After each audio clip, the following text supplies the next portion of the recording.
విశాఖ తీర ప్రాంతం అల్లకల్లోలంగా మారింది. ఆర్కే బీచ్ వద్ద రాకాసి అలలు అలజడి రేపుతున్నాయి. కెరటాల ధాటికి భారీగా కోతకు గురవుతోంది సాగర్ తీరం. కురుసురా మ్యూజియం సబ్మెరైన్ సమీపంలో ఇసుక తిన్నెలు కరిగి రాళ్లు బయటపడుతున్నాయి. తీరం వెంబడి ఉవ్వెత్తున ఎగిసిపడుతున్నాయి రాకాసి అలలు. రక్షణ గోడకు సమీపం వరకు సముద్ర అలలు కొట్టుకొస్తుండటంతో భయాందోళనకు గురవుతున్నారు టూరిస్టులు. మరింత సమాచారం మా ప్రతినిధి చిరంజీవి అందిస్తారు.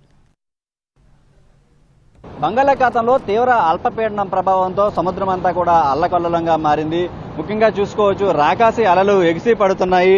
మాన్సూన్ కరెంటు ప్రభావంతో కూడా మొత్తం సముద్రం అంతా అల్లకల్లోలంగా మారడంతో భారీ ఎత్తున కెరటాలు అనేవి ఉప్పొంగి వస్తున్నటువంటి పరిస్థితి మనకు కనిపిస్తుంది. ప్రస్తుతం ఆర్కే బీచ్ సమీపంలో ఉన్నటువంటి ఏదైతే సబ్మెరైన్ పరిసర ప్రాంతాల్లో మనం చూసుకోవచ్చు, అక్కడ ఇసుకతో పాటు రాళ్లు అన్ని కూడా వేసి ఉన్నటువంటి తీర ప్రాంతం అంతా కూడా పూర్తిగా కొట్టుకుని వెళ్ళిపోతున్నటువంటి పరిస్థితి మనకి కనిపిస్తుంది.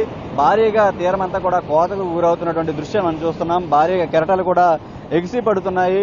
ఎందుకంటే అల్పపీడనం ప్రభావంతో సాధారణంగానే కెరటాల ఉధృతి ఎక్కువగా ఉంటుంది. అయితే తీవ్ర అల్పపీడనం నెలకొనడంతో పాటు మాన్సూన్ కరెంటు ప్రభావంతో కూడా సముద్రం అంతా కూడా అల్లకల్లోలంగా మారింది. తీరం దిశగా భారీగా అలలు ఎగిసి పడుతున్నాయి. మరోవైపు ఏదైతే తీరం అంతా కూడా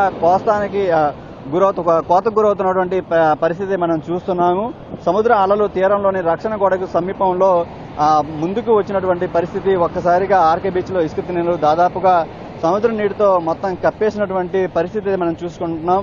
అలల దాటికి భారీగా కోతకు గురవడంతో ప్రస్తుతం మనం అక్కడ దృశ్యాలని మనం చూస్తున్నాం. ఏదైతే నగరవాసులు కూడా ఇక్కడికి వస్తున్నారు కోతకు గురవడంతో అక్కడికి చూడడానికి కూడా. ముఖ్యంగా బీచ్ లోపల ఉన్నటువంటి వ్యూ పాయింట్లు ఏవైతే ఉన్నాయో ఆ వ్యూ పాయింట్లు అన్నింటి వద్ద కూడా తీరం చాలా వరకు భారీగా కోతకు గురవుతుంది.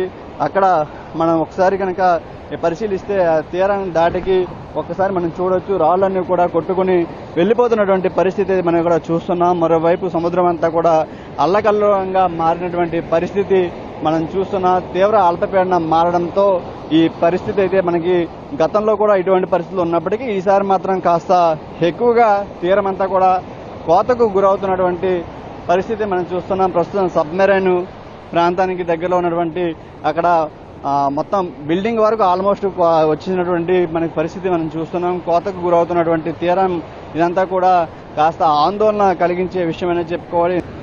ముందుగానే ఇటువంటి కోతకు గురవకుండా, ఎందుకంటే పర్యాటకులు భారీ ఎత్తున ఇక్కడికి వస్తుంటారు. నగరవాసులతో పాటు పర్యాటకులు కూడా వేల సంఖ్యలో రోజు ఇక్కడికి వచ్చి సందర్శిస్తున్నటువంటి ప్రాంతం కాబట్టి ఖచ్చితంగా ఇటువంటి ప్రాంతం తీరం అంతా కూడా కోతకు గురవకుండా ఉండేందుకు అధికారులు తగిన చర్యలు తీసుకోవాలని చెప్పి నగరవాసులతో పాటు పర్యాటకులు కోరుతున్నారు. మరోవైపు సముద్ర అధ్యయన శాఖ అధికారులు కూడా ఇటువంటివి భవిష్యత్తులో ఏర్పడకుండా ఉండడానికి పటిష్ట చర్యలు చేపట్టాలని చెప్తున్నటువంటి పరిస్థితి మనకు కనిపిస్తుంది. ఏదేమైనా విశాఖలోని ఆర్కే బీచ్ తీర ప్రాంతం అంతా కూడా భారీగా కోతకు గురవుతున్న పరిస్థితి ఇప్పుడు ప్రస్తుతం నెలకొంది.